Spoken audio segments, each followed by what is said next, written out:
Hola, queridos y queridas estudiantes de la Escuela Empresarial de Educación, una vez más su profe Dama, el componente social. Esta vez hablando un poquito sobre proceso de paz, solución negociada del conflicto. Solución de conflictos. Vamos a mirarlo de manera general, no solamente el conflicto armado. El conflicto armado es solamente otro tipo de conflicto. Esto no significa que tenga una manera especial de solucionarse cuando estamos hablando de una solución negociada. Lo especial que tiene la solución del conflicto armado es su complejidad, pero en términos generales lo podemos analizar como cualquier otro tipo de conflicto.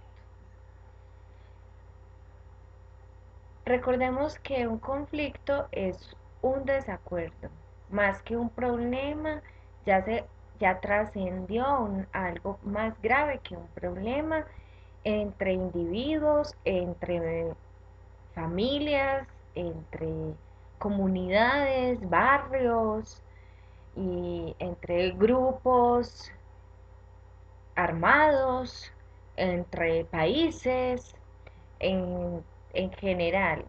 Y cuando encontremos vida en otros planetas, ya serán conflictos interplanetarios. Bueno, lo primero que tenemos que tener en cuenta es que siempre en todos los conflictos tenemos por lo menos cuatro opciones. Ganar, ganar es que todos ganan. Con la solución que haya, consideran que es la mejor para todos ganar, las dos partes. Hay uno que es ganar, perder, que es cuando el interés del uno se sobrepone ante el del otro. Ahí la negociación ya empezó a fallar. El otro que es perder, ganar, que se elige perder a fin de llegar pronto al fin del conflicto, como cuando uno ya está cansado de pelear y dice, ay, bueno, listo, toma lo tuyo. Ahí tampoco es una situación ideal porque hay alguien que se dio todo y otro que no se dio nada. Y en la otra opción es perder, perder, donde efectivamente ni siquiera llegaron al punto de negociación, no se solucionó nada. Generalmente no se llega a ningún beneficio y el conflicto podría recrudecerse. ¿Cuál es la mejor opción? Pues ganar, ganar. Entonces, cuando vamos a entablar una negociación, cuando vamos a solucionar un conflicto, lo primero que tenemos que tener en mente es esa idea, ganar, ganar. Para que todos ganen, todos deben de también perder un poco. Por eso ahí está la imagen. Uno es verde y el otro es azul. Y al final no hay ni verde ni azul. Hay un verde azulado. Entonces el verde le tocó ceder un poquito y al azul también le tocó ceder un poquito. Cuando todos pierden un poquito, todos ganan. ¿Listo? Bueno, pasos. Los pasos son primero definir el problema. 2. Analizar las causas. 3. Definir los objetivos. Generalmente el objetivo es el mismo, porque generalmente los desacuerdos se dan sobre una misma situación, si no, no fuera un desacuerdo. Cada uno tiene que reconocer su parte en el conflicto. ¿Qué hizo para que ese problema se convirtiera en un conflicto? Porque para pelear, como decían las abuelas, siempre se necesitan dos. Entonces yo también me tengo que reconocer como aportador y culpable de la situación negativa que se está presentando. Pero también entonces, desde ese reconocimiento también genero múltiples alternativas de solución, en donde estamos con la mentalidad de ganar, ganar. De toda esa cantidad de alternativas que se generaron, se van a elegir las más accesibles, las mejores y en las que ambas partes puedan estar de acuerdo. se deben de practicar la solución, pues si ya llegamos a estas alternativas es porque lo vamos a hacer, sino pues qué sentido. Vamos a reparar los daños causados. Entre las partes nos afectamos, pero en algunos conflictos hay terceros afectados, como cuando pelea el papá y la mamá, o la mamá y la mamá, o el papá y el papá. Recordemos que existen también familias homoparentales, o cuando hay familias extensas que pelean la mamá y la abuela.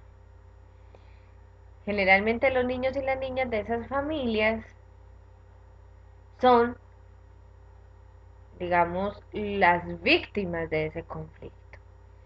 Cuando estamos hablando de un conflicto entre los miembros de un país, las víctimas son aquellos ciudadanos que no tienen las armas y que se ven entre el fuego cruzado, entre el Estado, entre el Ejército Nacional y y los otros ejércitos que no son legales, sino que se consideran ilegales o al margen de la ley. Luego de hacer esa reparación de los daños causados, se evalúan los resultados. ¿Cómo nos fue? Si lo pudimos resolver o qué tenemos que revisar para mantenernos en paz. Existen varias alternativas y mecanismos para solucionar un conflicto de manera pacífica. Se conocen algunos como la negociación, la mediación, la conciliación y el arbitramiento. La negociación es cuando las partes, por medio de la comunicación sin violencia, pueden llegar a un acuerdo y obtener una resolución sin necesidad de buscar intermediarios, ni nadie que se meta, como dicen por ahí, sino que entre ellos dos solitos lo pueden lograr. Para lograr una buena comunicación necesitamos tres competencias básicas. Primero, saber escuchar. Dos, entender y recibir lo que el otro me está diciendo. Porque si él lo está diciendo es porque así lo piensa, así lo siente y es muy válido. Y tres, saber expresar mis propias ideas, mis propias necesidades, teniendo en cuenta también que el otro es una parte que, como me ha agredido, también ha sido víctima de mis propias agresiones. La segunda es la mediación. En la mediación debe haber un tercero. Ese tercero busca la manera de obtener esa solución en beneficio de ambos. La solución debe ser equitativa, porque a veces nos estamos mirando la misma cosa, pero desde dos puntos de vista distintos y que no estamos llegando a ninguna parte. Entonces llamamos a un tercero que lo vea desde un punto de vista diferente y nos ayude a encontrar esa solución. El mediador no impone, solamente comunica. Yo creo que la solución para ustedes, mi visión es la siguiente, eh, y, y bueno, ayuda a solucionar el conflicto.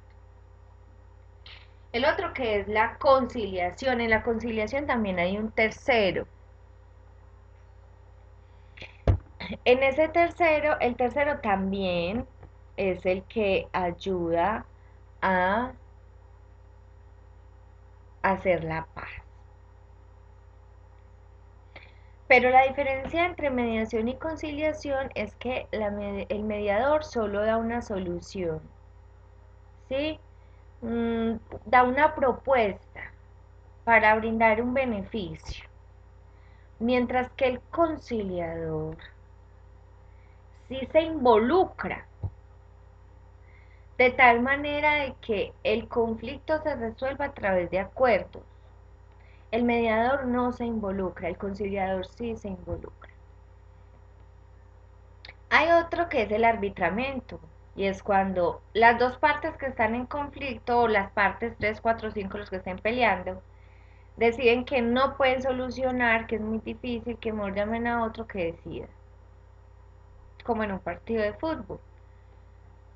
No se ponen de acuerdo, ahí está el árbitro y el árbitro saca amarilla, saca roja, lo expulsan, no sé, le da una sanción, lo regaña, le dice que ojo para la próxima, tiro libre, bla, impone el castigo. O sea, el árbitro elige y castiga prácticamente. Entonces ahí vemos cuál se acerca más a lo que pasó en Colombia en el proceso de paz. ¿Fue una negociación, una mediación, conciliación o arbitramiento? ¿Mm? Pensemos. Cuando vamos a llegar a un acuerdo, tenemos que tener en cuenta que esa otra parte tiene unos valores éticos y humanos, y unas creencias y una moral, y que de acuerdo a eso piensa y actúa, y por eso es su cosmovisión y su punto de vista. También los roles y las jerarquías. Cuando hay un desacuerdo entre padres e hijos, ahí ya hay un rol de padre, un rol de hijo y la jerarquía en el hogar. ¿Cuál sería? Entonces, ¿cómo eso afecta el proceso de negociación? Los niveles de confianza. Si yo no confío en ti, ¿cómo voy a hacer un acuerdo? A no ser de que yo acuerde contigo y a la final tenga que contratar quien lo vigile para ver si sí cumplió o no cumplió. Entonces ahí ya empiezan a haber, digamos, desavenencias. Debemos de primero fortalecer los niveles de confianza. Entonces tenemos que dar muestras de confianza. Tenemos que tener en cuenta las diferencias que nos llevaron ahí a ese problemita. Las normas y reglas con las que nos vamos a comunicar. A veces cuando los procesos son tan fuertes, vamos a poner normas y reglas.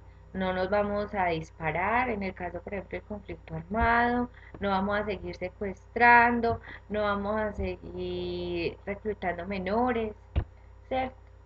Normas y reglas para podernos sentar a conversar. Las expectativas de ambas partes, los intereses y, por supuesto, los perjudicados y las víctimas. Colombia, a pesar de que ya firmó un acuerdo de paz con la guerrilla de las FARC, tiene otros conflictos pendientes, en los cuales todavía se está tratando de llegar a una solución por la vía de la violencia. Pero recordemos que eso no nos lleva a ninguna parte, ya eso está más que comprobado. Solo que, aunque el Estado quisiera negociar con alguna de las partes, si la otra parte no quiere negociar, hasta ahí llegamos. Por ejemplo, cuando estamos hablando de la guerra contra el narcotráfico, pues los narcotraficantes lo primero que tendrían que hacer es ceder y acabar con esa actividad ilícita y entregar ese dinero. Falta ver si ellos se van a querer negociar, sentar a negociar con esas condiciones. También conflictos con otros grupos armados como las autodefensas, como las BACRIM, las disidencias paramilitares, otros grupos guerrilleros como el ELN, ¿cierto? Entonces tenemos todavía mucho que hacer. También hay conflictos en las fronteras, no solamente por la inseguridad y la violencia que genera el mismo narcotráfico, sino también la trata de blancas, la migración con Venezuela, los problemas de en, piratería y de aduanas en Panamá, en la frontera con Panamá. Eh, También tenemos conflictos de fronteras en el Caribe. Entonces, mire todo lo que tenemos todavía pendiente. Y por supuesto, el conflicto que tenemos con la delincuencia común, que es la que vemos en nuestros barrios y en nuestras ciudades. Todos esos son conflictos pendientes que tiene nuestro Estado, que tenemos que aprender a solucionar, ya no más desde la vía de la violencia. Comprobamos, no tiene cuándo acabar a través de la violencia. Un conflicto en una familia, por ejemplo, que a toda hora se quiera solucionar a las malas, esa familia termina destruyéndose, acabándose, disolviéndose, se termina. Mientras que por la vía pacífica sí se pueden arreglar las cosas. Entonces, esto es una invitación para que el proceso de paz empiece desde nuestros corazones, desde el interior de la célula de la sociedad, que es la familia. Aprendamos a resolver conflictos de manera pacífica a pequeña escala, para que a grande escala también se puedan ver que es posible vivir en paz. Muchas gracias por su atención, por estar aquí. Saben que son muy importantes para nosotros. Les tengo en mi corazón. Un besito, bye.